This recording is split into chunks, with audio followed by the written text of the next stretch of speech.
محرم الحرام ایک اور جو اہم پیغام اپنے ہمراہ رکھتا ہے، چونکہ سب سے نمایاں محرم الحرام جس طرح اس کے نام سے ہی واضح ہے، محرم احترام کا مہینہ، حرمت کا مہینہ، اسلام سے پہلے سے ہی یہ احترام کا مہینہ تھا۔ سابقہ ادیان یا سابقہ الہام الہی، اس میں یہ مہینہ احترام ہی کے لیے مقرر کیا گیا تھا۔ ماہ سفر کو بھی جس طرح چند مہینے ہیں جنہیں اول و ثانی کے نام سے کہا جاتا ہے، ربیع الاول، ربیع الثانی، جمادی الاول، جمادی الثانی۔ پہلے گزشتہ زمانوں میں محرم بھی دو تھے، جس طرح ربیع دو ہیں، جمادی دو مہینے ہیں، محرم بھی دو مہینے تھے، محرم اول و محرم ثانی۔ ماہ سفر اسے محرم ثانی کہا جاتا تھا۔ محرم الاول و محرم الثانی یعنی حرمت کے دو مہینے، احترام کے دو مہینے۔ ان دو مہینوں میں، ان مہینوں کے احترام میں بہت سارے اور چیزوں کا احترام بھی لازم قرار دیا گیا ہے۔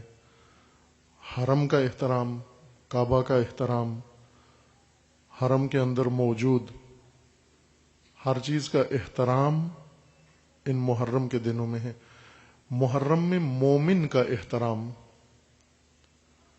جو روایات میں ہے، یہ روایت بہت سارے معصومین علیہ السلام سے مروی ہے، نبوی بھی ہے، علوی بھی ہے، جعفری بھی ہے۔ یہ روایت کئی منابع سے، شاید دیگر معصومین سے بھی منقول ہے۔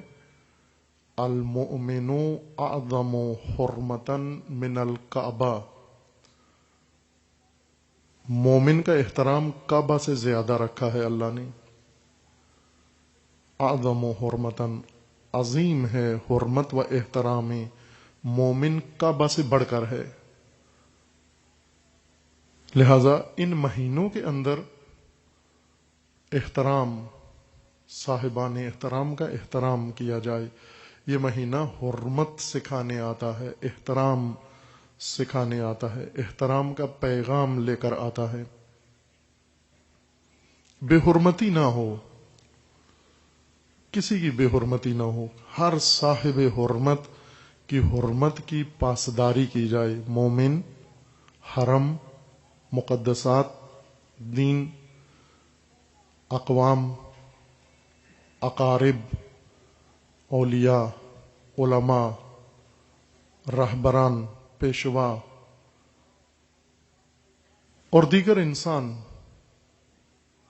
وہ انسان جنہوں نے اپنی حرمت زائل نہیں کی، جنہوں نے اپنی حرمت اپنے گناہوں، اپنے جرائم کے نتیجے میں ضائع نہیں کر دی۔ چونکہ کچھ لوگ اپنا احترام خود ختم کر دیتے ہیں، قابل احترام نہیں رہتے، جرم کرتے ہیں، ایسے بڑے جرائم کے مرتکب ہوتے ہیں، قانون بھی انہیں محترم نہیں سمجھتا، شریعت میں بھی، دین میں بھی ان کا احترام ملحوظ نہیں ہوتا، ان کو سزا ملے، اور سزا بھی بعض جرائم کی سزا توہین آمیز ہونا چاہیے۔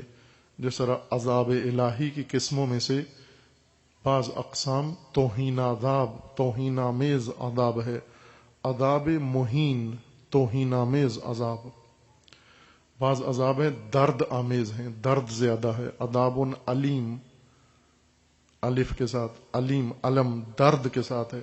لیکن بعض عذاب ہیں جو توہین آمیز ہیں، تحقیر بھی ہے ان کے اندر، چونکہ انسان ان اعمال کے ذریعے سے اپنی حرمت کھو بیٹھتا ہے، انسانی حرمت کھو بیٹھتا ہے۔ جیسے ابھی ہیں دہشت گرد ہیں، قابل احترام نہیں ہیں، ناجائز ہے، حرام ہے ان کا احترام کرنا، چونکہ اپنی حرمت کھو بیٹھے ہیں، مجرم ہیں، قاتل ہیں، انسانیت کے دشمن ہیں، اسلام کے دشمن ہیں، مومن کے دشمن ہیں، اور اسی طرح دیگر جو ان کے پشتیبان ہیں، جو ان کے محرکین ہیں، جو ان کے قیم ہیں، جو ان کے کفیل ہیں، جو ان کے سرپرست ہیں، یہ سب اپنا احترام اللہ کی نگاہ میں کھو بیٹھے ہیں۔ لیکن جس نے جرم نہیں کیا، جس نے ایسا فتنہ کھڑا نہیں کیا، جس نے حتاکی نہیں کی، جس نے اپنے آپ کو گرایا نہیں، پست نہیں کیا، وہ قابل احترام ہے، اگرچہ مومن نہ بھی ہو، کسی اور دین سے تعلق رکھتا ہو، اس کا بھی احترام کریں۔ محرم احترام سکھاتا ہے، حرمت سکھاتا ہے، محرم اول بھی اور محرم ثانی بھی۔ جنگ کرنا، لڑائی کرنا ممنوع ہے۔ اشہر حرم میں جنگ و جدال ممنوع ہے، بے حرمتی ہے اس مہینے کی، احکام ہے خاص۔ قرآن نے اشہر حرم متعین کیے ہیں اور سب کو پابند کیا ہے، حتیٰ غیر مسلم کو بھی جو اسلامی سلطنت کی قلمرو میں مقیم ہیں انہیں بھی پابند کیا ہے کہ آپ بھی اشہر حرم یعنی ماہ حرم کی حرمت کا احترام کریں، بے حرمتی نہیں کر سکتے۔ اب یہ حرمت سکھانے آتا ہے یہ مہینہ۔ ایسا نہ ہو کہ خود اسی ماہ میں دین کے نام پر، عزا کے نام پر مختلف ناموں سے اور مقدس و محترم مجالس و منبر کے وسیلہ بنا کر بے حرمتی کی جائے، حتاکی کی جائے کسی کی بھی، حتیٰ جن پر آپ اعتقاد نہیں رکھتے، جنہیں نہیں مانتے، ایمان نہیں رکھتے، ان کی بھی بے حرمتی نہیں کر سکتے۔ ایمان نہ لائیں، قبول نہ کریں انہیں، انکار کر دیں، لیکن بے حرمتی نہیں کر سکتے۔ جیسے بہت سارے لوگ آتے ہیں آپ کے ساتھ شراکت کرنا چاہتے ہیں کاروبار میں، آپ قبول نہیں کرتے، جی میں معذور ہوں، آپ کو اپنا شریک نہیں بنا سکتا۔ شریک حیات بننے کے لیے بہت ساری پیشکش آتی ہیں، انسان نہ کر دیتا ہے۔ ہم شریک حیات نہیں بن سکتے، لیکن بے حرمتی تو نہیں کر سکتے۔ آپ انکار کر دیں، کہہ دیں ہم آپ کو اپنا رہبر نہیں مان سکتے، اپنا پیشوا نہیں مان سکتے، لیکن بے حرمتی نہیں کر سکتے کسی کی۔ حرمت کا مہینہ ہے۔ اور محرم جو اس وقت پوری دنیا میں جس وصف کی وجہ سے مشہور ہے، ماہ سوگ و رسا و ماہ غم ہے۔ سید الشہداء علیہ السلام آل رسول پر، ذریت طاہرہ پر محرم کے ایام میں، اور بالخصوص جو 10 محرم الحرام کو ظلم ہوا، اس کی یاد اس مظلومیت کو یاد کر کے مومن اپنی حالت سوگ کی بنائے، عزا کی بنائے۔ سوگ و عزا خصوصیت ہے مختص اس ماہ کی، اس چاند کی۔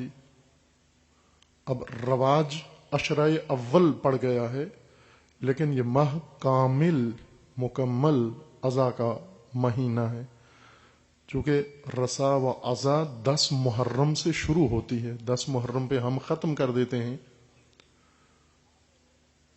مومنین میں یہ رواج پڑ گیا ہے، اپنی علاقائی ضرورتوں کی بنا پر، لیکن 10 محرم پہ عزا و سوگ ختم نہیں ہو جاتے۔ عزا کو جاری رہنا ہے، کم از کم عزا محرم الحرام تک ہو، محرم اول ماہ محرم عزا کے ساتھ گزرے۔ عزا کا رائج طریقہ مجالس عزا ہیں۔ ان مجالس عزا کے اندر ذکر شہداء کربلا، ذکر سید شہداء کربلا، ذکر آل رسول ہو، اور لوگوں کو متوجہ کیا جائے کیا ستم آل نبی پر، عطرت طاہرہ پر ڈھایا گیا، آگاہ کیا جائے دنیا کو ان مجالس کے ذریعے کہ حکمت اس عزا کی فقط غم اپنانا و غم کا اظہار نہیں ہے، بلکہ یہ حالت غم لوگوں کو اس حقیقت سے بھی آشنا کرے، آگاہ کرے۔ ایسے کام نہ کیے جائیں جو رسا کے خلاف ہیں، جو سوگ و غم کی حالت کے منافی ہیں، جس میں خوشی و سرور کا تأثر ملتا ہو۔ معمولات زندگی بے شک انجام دیں۔ بعض اوقات لوگ دوسروں کے خوف سے، دوسروں کی باتوں کے خوف سے کہ محرم میں یہ معمولات زندگی بجا لا رہے ہیں، کوئی حرج نہیں۔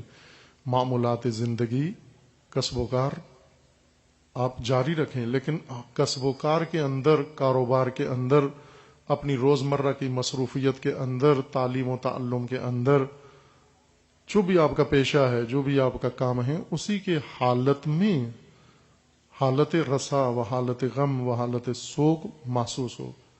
معمولات زندگی ترک کر کے بیکار بیٹھ جانا گھر میں اور اسے یہ کہنا کہ ہم غم کی حالت میں اس لیے کچھ کر نہیں رہے ہیں، نہ، آپ کچھ کر بھی رہے ہوں تو بھی حالت غم محسوس ہو۔ جس طرح جن گھروں کے اندر کوئی وفات ہو جاتی ہے تو وہ اپنی معمولات زندگی بھی بجا لاتے ہیں، بعض اوقات رسومات کی بنا پر ترک کر دیتے ہیں، خود سے خود ساختہ معیارات کے ساتھ، لیکن اجازت ہے اگر آپ معمولات زندگی بجا لائیں، شرعاً کوئی ممانعت نہیں ہے۔ لیکن ان تمام حالات میں سوگ رہے، جو چیزیں شرعاً جائز ہیں وہ آپ انجام دے سکتے ہیں، جو معمولات زندگی ہیں، لیکن جن سے خوشی کا تأثر ملے، جن سے سرور کا تأثر ملے، جن سے جشن کا تأثر ملے، وہ امور ترک کر دیے جائیں۔ احترام محرم میں